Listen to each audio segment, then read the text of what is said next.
तक्षक नाग फूल बन करके ये पहुंच जाता है महाराज परीक्षित के पास में।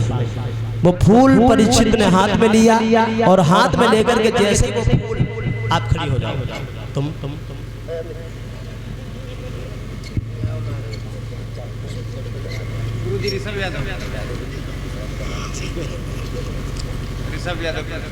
ये ऋषभ यादव लक्ष्मणपुर से धनपाल भैया के पुत्र हैं। उन्होंने 10 मुद्रा हमें पुरस्कार में दिए इस सोहर गीत में। बहुत बहुत धन्यवाद। मंगल की कामना, भगवान दौलत के भंडार भरता रहे। और ये राधा रानी स्टूडियो हरदोई, जिस पे हमारे वीडियो देखने के लिए मिलेंगे, राधा रानी स्टूडियो हरदोई। और अंकुल सामरिया हमारे शिष्य जो हैं, अंकुल सामरिया के चैनल पे भी हमारे वीडियो मिलते हैं देखने के लिए। और राधा रानी स्टूडियो हरदोई, इस पर भी हमारे वीडियो देखने के लिए मिलेंगे। आप लोग इस चैनल को सब्सक्राइब करें और लाइक करें, कमेंट करें। 2 चैनलों पे हमारे वीडियो मिलेंगे देखने के लिए, एक अंकुल सामरिया और दूसरा राधा रानी स्टूडियो हरदोई से।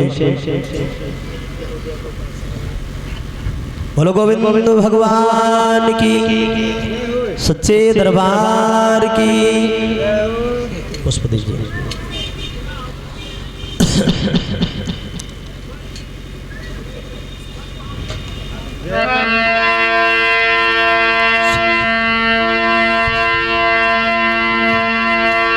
फूल जैसे ही महाराज परीक्षित ने हाथ में लिया और फूल को देख करके बहुत मगन हुए। बहुत सुंदर वो फूल था। फूल को देख करके खुश होकर के परीक्षित लाल उस फूल को जैसे सूंघने लगे, हुआ ऐसा नाक तक फूल जाते जाते भरवा पहुंचा काल महीपत। तक्षक द्वारा देहांत हुआ वहां पे।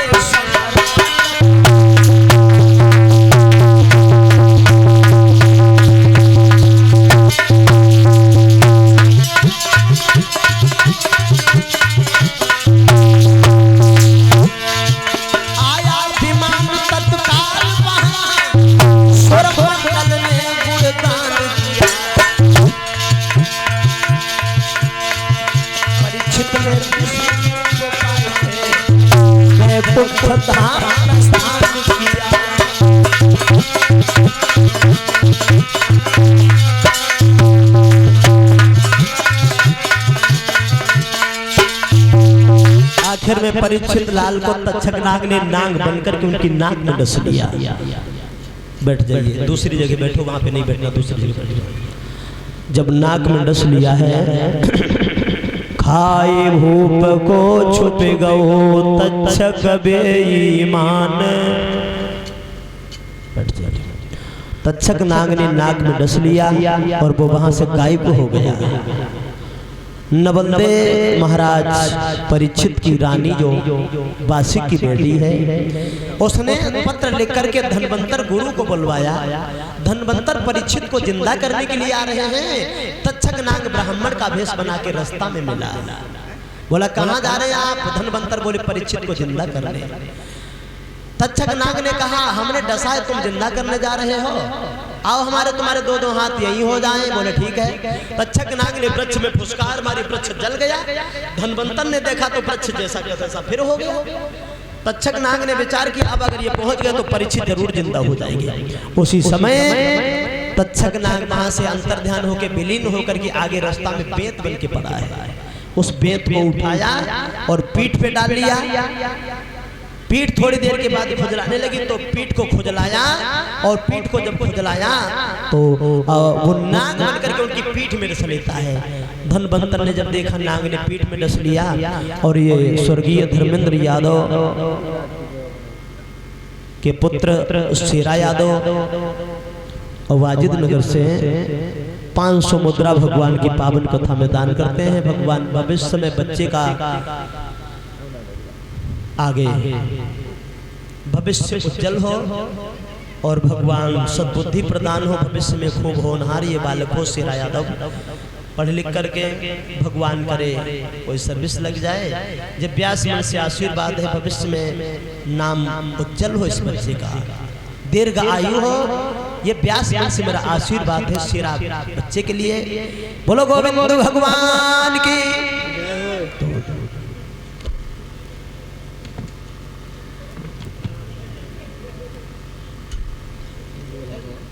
धनवंतर की पीठ में डस लिया तो धनवंतर ने चेलों से अपने कहा, 1400 चेले थे धनवंतर के।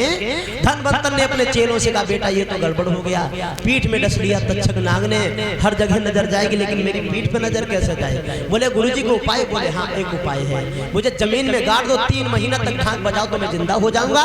उसी समय जमीन में गाड़ा गया गुरुजी को, चेला ढाक बजा रहे, ढाक बज रही। तक्षक नाग आया, बोला क्या कर रहे हैं आप लोग? बोले गुरुजी को जिंदा कर रहे हैं। कहा उखाड़ के देख लो, मर चुके हैं तुम्हारे गुरुजी। जैसे उखाड़ा, धनवंतर बोले अब तो मैं नहीं बचूंगा, अब भी एक उपाय है, मुझे हड्डियों में काट के रांध के खा जाओ तो एक नहीं सभी मेरे समान हो जाओगे। हड्डियों में मांस रंधने के लिए रख दिया गया। तक्षक नाग फिर आकर के उनको बहका देता है, वो हड्डियां सभी समुद्र में फेंकवा देता है, सब डूब गई। एक बंगाल में लोना चंबारिन नाम की धोबिन आई थी समुद्र में डूबने, सभी तो डूब गई, एक बंगाल में पहुंच गई। लोना चंबारिन धोबिन ने उस हड्डिया के आमिष को पहचान करके खा लिया। तब वो डूबी नहीं, बंगाल में जाकर के उसने हर स्त्री को जादू सिखाना चालू किया। इस तरीका से अपने उत्तर प्रदेश से जादू बंगाल में चला गया, और जादू बंगाल में जब गया तो वो लोना चंबारिन नाम की धोबिन ने हर स्त्री को जादू सिखाया। जादू सीखने वाली महिलाएं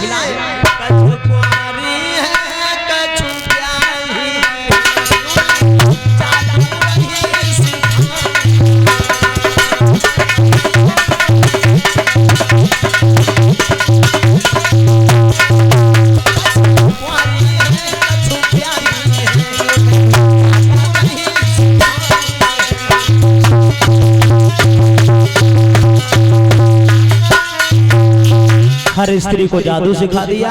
इस तरीका से अपने उत्तर प्रदेश से जादू बंगाल में चला गया। बाद में परीक्षित की लाश को बांध करके नबंदे घनैया पे रख के अपने पिताजी के पास में जाती है।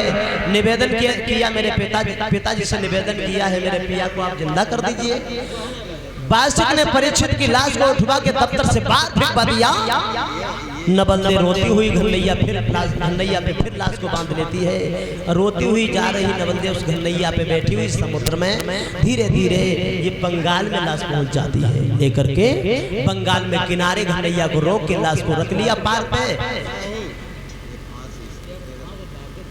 और पार पे लाश को रख के बुरी तरीका से रोती रही। बाद में इसे नींद आ गई, और जब सोने लगी तो बंगाल की एक जादूगरनी वही लोना चंबारिन नाम की धोबिन आई, परीक्षित की लाश को ही चुरा ले गई। थोड़ी देर के बाद जब नबंदे की आंख खुली है तो देखा पति की लाश नहीं है। अब तो बुरी तरीका से और रोने लगी। बंगाल के राजा को मालूम हुआ तो वो राजा आया, वहां पूछने लगा बेटी क्यों रो रही हो? तो नबंदे ने बताया मेरे पिया की लाश गायब हो गई है यहाँ से महाराज। सौर्य बच्चे की तरफ से सौर्य यादव ये लक्ष्मणपुर से 10 मुद्रा हमें पुरस्कार के रूप में दे रहे हैं। बहुत बहुत धन्यवाद, मंगल की कामना। उसी समय सभी जादूगरनियों को बुलाया है बंगाल के राजा ने, और ये कहा इसके पति को जिंदा कर दो। परीक्षित की लाश को ले आई वो लोना चंबारिन। जब लाई, पहले लाई नहीं थी, लेकिन जब मार उसके ऊपर लगाई गई तो बड़ी मुश्किल में लाई परीक्षित की लाश को। ये कहा है बंगाल के राजा ने इसके पति को जिंदा कर दो। सभी जादूगरनियां सरसों ले लेके बैठ गई, जिंदा करने लगी, जादू चलाने लगी, लेकिन होनहार जो होती वो होकर के ही रहती है। जब नहीं किसी की पेश पड़ी, नई लहर जहर की घाट